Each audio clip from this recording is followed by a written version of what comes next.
would look at it. But anyway, Vince, before we go, I know we don't have a ton of time on this, but I wanted to just kind of get your thoughts on Tommy Rees's Ryen Russillo interview.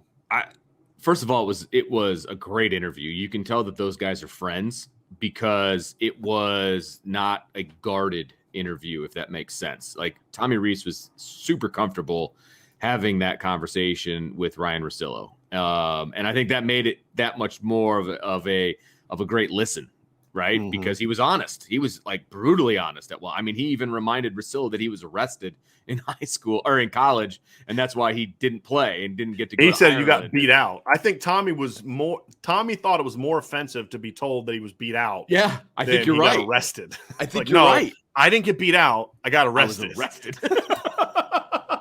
That's a competitive dude right there. You'd rather people think you got arrested than got beat out. I just thought that was awesome. That's hilarious because it's so true. You are so right about that. That was great. But I thought that was funny. And then he brought up the fact, he's like, he goes, I'm 0 for 2 going to Ireland. He goes, I didn't get to go the first time and it got canceled the second time as a coach. Mm-hmm. So I thought that was pretty funny. But what stood out to me, number one, was the timeline, because he went through it, like detail of the timeline from the end of the Stanford game through Marcus Freeman being named head coach and like everything that went down. And it was illuminating to me, number one, because he was with Brian Kelly pretty much nonstop all day Sunday and then into Monday. And he's like, he goes, I didn't really notice anything. He was like, looking back, there may have been a couple things, but he's like, on Monday, things were just off. We skipped a guy, that we were going to go to and, all these things. And then he talked about the plane ride home on Monday and how awkward it was because he knew he had a job at LSU. And the other guys didn't know what their future was going to be. Dell Alexander was one of those guys too, by the way. Was it? Because he didn't mention who those coaches were that were on the plane with him. Yeah. But he's like, it was such an awkward plane ride and, all these different things. I was like, wow, that's really honest, because as an assistant coach, you hear your head coach is leaving, you're now unemployed and you need to figure out what your next move is going to be. And so I thought that was really interesting.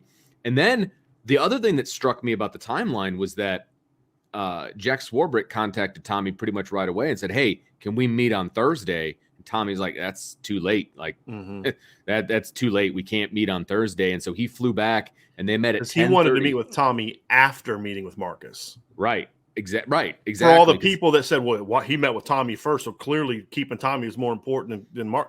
No, Tommy cleared that up.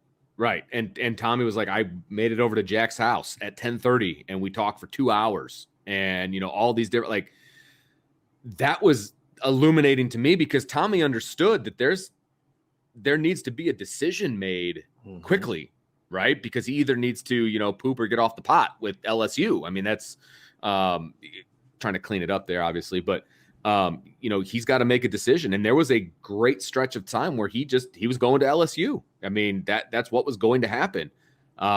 Until he had that conversation with Jack and the financials came through and like all of the, the contractual stuff.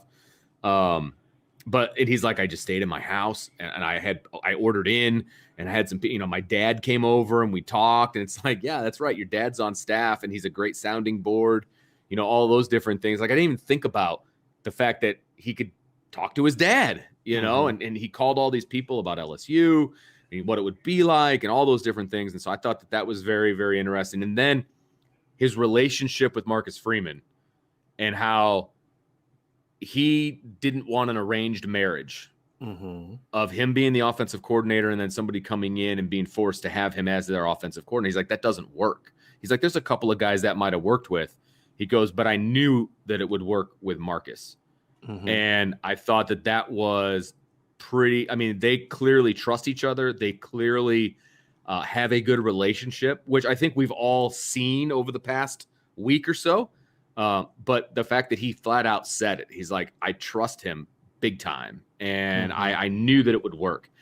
And then I can't remember the exact verbiage, but he basically said he had handcuffs on when he was the offensive coordinator. He basically said he was getting more autonomy.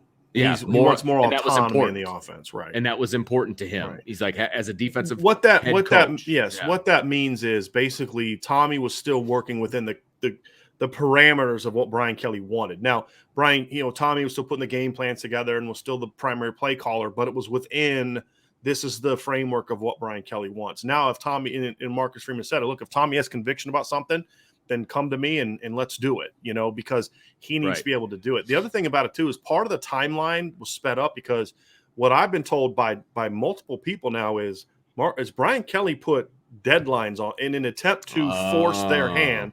This is a savvy move by Kelly in an attempt to force their hand and not give Notre Dame time to let this thing play out. Tommy couldn't wait. Elston couldn't wait. These guys couldn't wait on Notre Dame to go through a 2-week search, and then they settle on Marcus Freeman as the head coach. If they'd have done that, Tommy's gone, Elston's gone. It's just Marcus. Yeah. Lance Taylor might be gone. I mean, these coaches are getting deadlines put on them, especially for Brian. Brian Kessler, I need to know this time. And so kudos to Jack Swarbrick for first of all, not allowing Brian Kelly to force his hand in panicking into a decision, but then saying, okay, we got to figure out what we're going to do. Let's speed the entire process up, and ultimately came to the right decision. But I thought that was part of it too. But back to the handcuffs thing, Vince, it was the autonomy, which to me, I felt like that when you combined that comment with what we've heard from a lot of sources within the program about Brian Kelly basically checked out after, middle of the season, because it was made very clear to Brian Kelly, you're not getting another contract extension. Go win a title, then we can talk about it. Right. That's what pissed Brian Kelly off. He felt he should be getting more money. He didn't like the last contract he signed less than a freaking year ago, right? And so, because that's who Brian Kelly is. It's all about Brian Kelly and his recognition and his money and all that kind of stuff. Right. He basically checked out. He knew he was leaving. He wasn't coming back. Mm-hmm. And Brian Kelly wasn't super invested in this thing when he thought his future was wrapped up at Notre Dame. Right. And that's when you saw the offense, especially under Tommy Rees, take off. And again, not completely where it needs to be, but it went from 5.2 yards per play to 7.1, 25 points per game to 38. We saw it really take off, and it's not just about they played bad teams.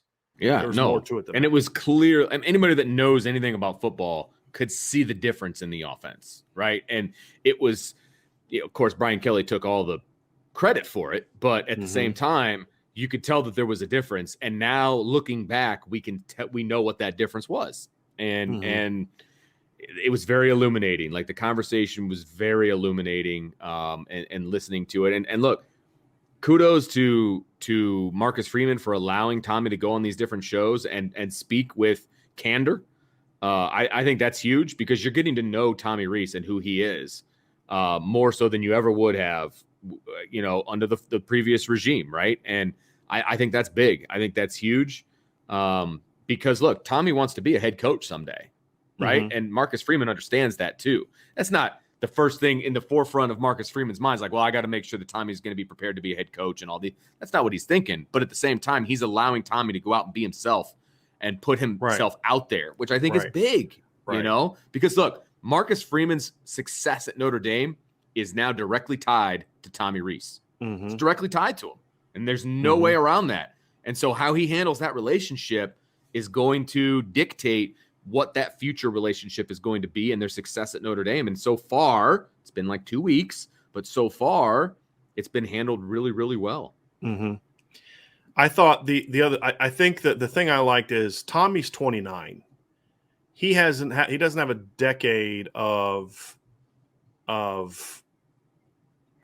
playing the game, basically. So what we saw from Tommy Rees was that's just Tommy Rees being Tommy Rees. Right. Not trying to put on the facade of I'm a coach and I'm trying to impress people. It's just this is me, man. This is just me being me. And like one thing I kind of joked to a buddy of mine, we were talking about, I said, the only thing I would have told him to do differently is like, the language, you do want to be a head coach someday. So maybe clean the language up a little bit, you know what I mean? But if that comes with him just not being authentic, then I'd rather just have to deal with the language. Right. But I mean, I thought it was great. I thought it was authentic. Yeah. It was real. He was talking about, he was leaving. I mean, he was leaving in his mind. He was gone. He was talking to people about living down there and what's it like being down there. I mean, it was so obvious that he was gone. And at the end of the day, though, it's just coming back. And I think it's also clear that he didn't stay because he doesn't like Brian Kelly, respect Brian Kelly. I think it was a bit more about Notre Dame and Marcus, because otherwise, why is he considering following Brian Kelly to Louisiana if he doesn't like Brian Kelly or respect Brian Kelly or screw Brian Kelly, right? Right, exactly. And it was more about, that is my coach. That is a guy that that coached me. That's a guy that gave me a chance as a coach. Yeah. Gave me a chance as a 27-year-old coordinator that a lot of people wasn't given. Clearly was a respect there, but I also got a sense that he didn't like how Brian Kelly handled his departure. That he didn't say it, but it just. I mean, he kind of danced around it, which kind of he's a respectful because he respects. Kid. Yeah, right. Exactly. And that's exactly right. He's like, well, I don't know if there was really another way to do it, But he also didn't like it. He said he didn't like it. Yeah, exactly. But I love the authenticity of it. I think that it makes him very relatable because Tommy doesn't play the game. When he did the interview with us this summer, he was just chilling like this the whole, you know what I mean? Yeah. And he was on another interview the other day and he had like a hoodie on. It's just, you're getting the authentic Tommy Rees. And I hope that he continues to have success because that's going to stay. Right. And that's what I'm like. When Marcus Freeman acts the way he acts, I've talked to people that known him. They're like, no, that's actually just how Marcus is. That's not him putting on the, I want to be relatable. That's just who he is. I want more of that. I feel like there's so much fraudulent stuff in college football. And maybe I'm just jilted because I've been covering Notre Dame for 12 years with Brian Kelly, who is one of the biggest phony, and this isn't new. I'm not saying it because he left. I've always complained about this. You just don't know what to believe. You don't like with Tom Rees. If he says something, you're like, yep, that's pretty much. I mean, he may be leaving some details out that aren't our business, but yeah, that's pretty much probably how it went down. I loved it. I loved the authenticity of it. I loved he just like, look, this is what happened, right? And he talked about how he hated Notre Dame growing up. And he's from Chicago, and his brother went to UCLA. My dad hated it. My grandfather hated him. Now him and his dad both work at Notre Dame. But right. What he said was something we hear a lot. I mean, Vince, I've heard this story 1,000 times. I hated Notre Dame until I visited it. Yeah, that's exactly what he said. He's like, man, I got there, and he's like, this is just a different place.